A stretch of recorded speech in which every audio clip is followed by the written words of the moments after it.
Fiyat performans ve amiral gemisine yakın bir cihaz istediğimde karşıma Xiaomi 13T çıkıyor. Ancak önemli iki eksisi var ve bunlardan ilki, herkese merhaba dostlar, ben Ozan. Xiaomi 13T'nin uzun kullanım incelemesini yapacağız ve bu fiyatlara hala alınır mı, tüm deneyimlerimden bahsedeceğim. Ve bana destek vermek, bu tarz deneyim odaklı incelemelerin devamı için de videoyu beğenmeyi ve abone olmayı unutmayın. Destekleriniz gerçekten çok önemli. Şu anda fiyatlara baktığımda 12 GB RAM ve 256 GB depolamayla 13T'yi 24.000 bandında rahatlıkla bulabilmek mümkün ve Xiaomi 13T çıktığında dolar 28 civarındaydı. Şu anda 30 liranın üstünde. Kurdaki artışa rağmen fiyatı geriledi. Değerlendirmeyi son bölümde yapacağız. Şimdi ilk olarak tasarımla başlayalım. Tasarımsal açıdan bizleri oldukça şık bir telefon karşılıyor. Burada Xiaomi 13 Pro'ya da benzediğini söyleyebilirim ve kesinlikle premium bir hissiyat uyandırıyor. Tasarım yönünde 13T artık ciddi anlamda profesyonel bir görünüme kavuşmuş. Arka kapak cam, çerçeveler plastik, ancak hissiyat olarak elinize aldığınızda orta segment bir cihaz gibi hissettirmiyor. Kesinlikle güven veren ve dayanıklılık açısından da gerçekten kaliteli bir yapıya sahip. Ama tabii ki bu fiyat bandında, özellikle de Xiaomi'nin T serisinde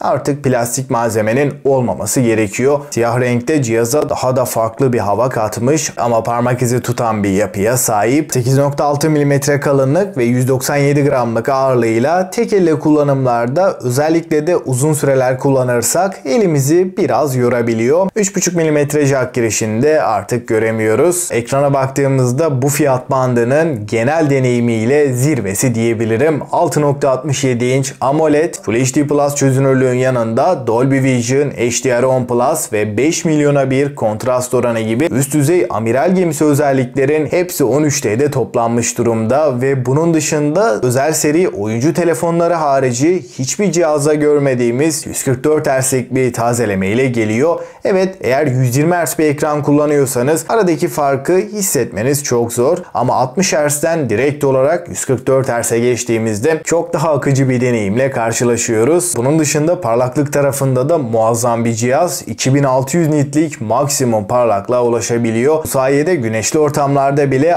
iPhone 15'ten daha iyi bir deneyim alabiliyoruz. Şu anda bu kadar ışığın altında bile hiçbir şekilde ekranı görmekte zorlanmıyoruz. Ekran yönünde S23'ün bile önüne geçmeyi başarıyor. Ekran tarafında 30.000 üstüne kadar rakipsiz bir telefon diyebilirim. MediaTek'in en güçlü işlemcilerinden Dimensity 8200 bizlerle birlikte ve 4 nanometrelik bu işlemcimiz performans anlamında mükemmel sonuçlar ortaya çıkartıyor. Oyun tarafında herhangi bir FPS drop'u olmadan en üst grafiklerde 60 FPS'i rahat bir şekilde verebiliyor. PUBG gibi oyunlarda da 90 FPS'i rahatlıkla alabiliyoruz. Performans anlamında hem testlerde hem de oyunlarda vermiş olduğu deneyimle Snapdragon 8 Plus Gen 1'den daha iyi bir işlemci. Dimensity 8200 4 nanometre ile beraber batarya verimliliği anlamında da bir o kadar başarılı. Yaklaşık yarım saatlik bir PUBG sonrasında bataryamız %7 civarı azalıyor. Burada tam performans alabilirken performans ve batarya verimliliği ciddi anlamda optimize edilmiş. 12 GB RAM, 256 GB depolamanın yanında UFS 3.1 teknolojisiyle uygulama açılışları oldukça hızlı ve 13T'yi öne çıkaran en önemli noktası Leica sensörleri diyebilirim. Ana kameramızda 50 megapiksellik OIS destekli bir Leica lensi görüyoruz. İkinci kamera 12 megapiksel ultra geniş ve 50 megapiksellik 2x optik zoom telefoto kameramız var. Fotoğraf çekim kalitesi bu fiyat bandının en iyisi diyebilirim. Renkler, kontrast, canlılık, genel anlamıyla baktığımda neredeyse bir amiral gemisiyle karşılaşıyoruz. Fotoğrafların detaylarında da bir kayıp yaşamazken loş ışıkta gece çekimleri de gayet başarılı ve 4K 30 FPS'te OIS desteğiyle beraber videolar çekebiliyoruz. Stabilizasyon, titreşimleri engelleme konusunda da Xiaomi'nin T serisindeki en başarılı telefonla karşı karşıyayız. Hareketli çekimlerde bile titreşimler minimum seviyede ama burada 4K 60 FPS yok ve bence de kamera tarafındaki en önemli eksisi diyebilirim. 13T Pro ile aynı lenslere sahip ama 4K 60 FPS desteğini burada göremiyoruz ve bence kamera tarafındaki en büyük eksisi diyebilirim. Ama sizin için 4K 60 FPS çok önemli değilse, genel video kalitesiyle 13T beni şaşırttı. Ön tarafta da 20 megapiksel megapiksel, yine Full HD 30 FPS çekebilen bir kameramız var. Bunun haricinde S23F'den de geri kalır bir yanı yok. Genel olarak 13T'nin kameralarını gayet başarılı bulduğumu söylemem gerekiyor. 5000 mAh batarya, 67 Watt hızlı şarjla beraber geliyor ama kablosuz şarjı göremiyoruz. Ortalama 45 dakikada sıfırdan 100'e tam olarak şarj edebileceğiz. Dimensity 8200 ve 5000 mAh'lik batarya birleşince genel kullanımda 8 saate varan ekran sürelerini görebiliyoruz. Burada ekranımız 144 Hz. Buna rağmen batarya performansı oldukça tatmin edici. Stereo hoparlörler var ve Dolby Atmos desteğine sahip. Ses yüksekliği olarak baya yukarılara çıkabiliyor. Basslar ve tizlerdeki ayrım oldukça dengeli. Hoparlör kalitesi olarak da benden tam notu aldı. Android 13 ve MIUI 14 ile birlikte geliyor. Xiaomi artık güncelleme konusunda Samsung'la aradaki farkı da kapatmış durumda. 4 yıl Android, 5 yılda güvenlik güncellemelerini almaya devam edecek. 144 Hz ve MIUI 14 ile beraber arayüz akıcılığı çok daha iyi bir noktaya taşınmış durumda. Kesinlikle arayüzde dolaşırken, uygulamalar arasında geçerken hiçbir şekilde kasma, donma, yavaşlama problemi yaşamıyoruz. Gayet akıcı ve stabil bir deneyim sunuyor. Ekran altı parmak izi okuyucumuz var. Oldukça kararlı ve hızlı bir şekilde çalışıyor. Ancak 13D'ye baktığımda neredeyse eleştirdiğim pek çok nokta giderilmiş durumda. Dostlar, şimdi en önemli kısım 13D'nin deneyiminden bahsedersem, ekran kalitesinde bu fiyatlardaki diğer rakipleriyle de kıyasladığımda 13D çok daha ayrı bir konumda diyebilirim. Sadece çözünürlük veya diğer özellikler değil, burada panel kalitesi net şekilde üst seviyede tutulmuş. S23F'den de daha iyi bir ekran deneyimini kesinlikle alıyoruz. 144 Hz akıcılığı arttırıyor ama çok gerekli değil. Özellikle 120 Hz'lik bir telefon kullanıyorsanız 13D'ye geçtiğinizde akıcılık yönünde çok bir fark hissetmezsiniz. Performans olarak da kullandığım süre boyunca ne oyunlarda ne de arayüzde uygulamalarda günlük kullanımda hiçbir problem yaşatmadı. Arka planda birden fazla uygulama kullandığımızda, yani multitasking'de de oldukça başarılı. 12 GB RAM'in artılarını da birden fazla uygulama kullanırken net şekilde hissediyoruz. Benim 13D'de en beğendiğim yanlardan biri, benim gibi çok fazla oyun oynamıyorsanız gündelik standart bir kullanımda neredeyse hiç ısınmaması. 4 nanometre olmasının artısı büyük ama buradaki bir diğer etken de işlemciyle yazılımın optimize bir şekilde çalışması. Burada MIUI 14 ile Xiaomi 13D'nin uyumu kusursuza yakın. MIUI 14 kullanan cihazlar arasında en stabil çalışan telefonlardan biri ve HyperOS 3'e kadar, yani 4 yıl daha güncelleme alacağını düşündüğümde yazılımda son zamanlarda en başarılı Xiaomi telefonlardan diyebilirim. Batarya deneyiminde de adaptif yenilemeyi alırsanız günlük ortalama bir kullanımda 8 saatlik ekran sürelerini net şekilde alıyoruz. Benim için 120 Hz, 144 Hz çok önemli değil. Birinci önceliğim batarya diyorsanız 60 Hz aldığımızda da ortalamada 10 saatlik ekran sürelerini görebiliyoruz. Yani 60 Hz'te kullanırsanız 1,5-2 güne kadar da götürecek bir telefondan bahsediyorum. Tabii ki oyun odaklı, performans odaklı bir kullanımda bu süreler 6 saatlere kadar düşüyor. Kamerada eleştireceğim noktalar var. Ultra geniş açı, ön kamera ve video performansı önemli eksilerinden. Xiaomi 13D gibi uygun fiyatlı bir amiral gemisinde 4K 60 FPS'in mutlaka olması gerekiyordu. Video performansı kötü değil ama 4K'da 60 FPS çekememek bu fiyat bandında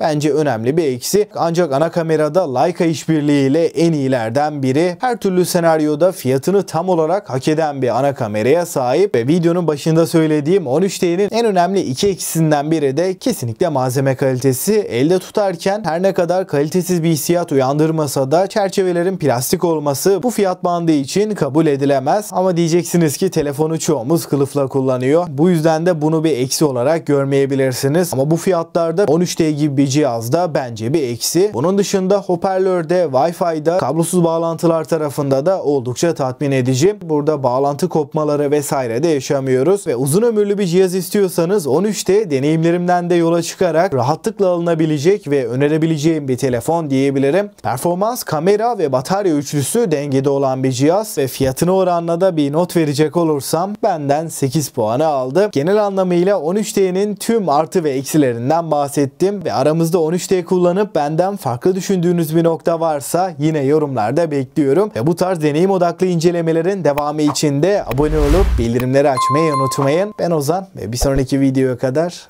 hoşça kalın.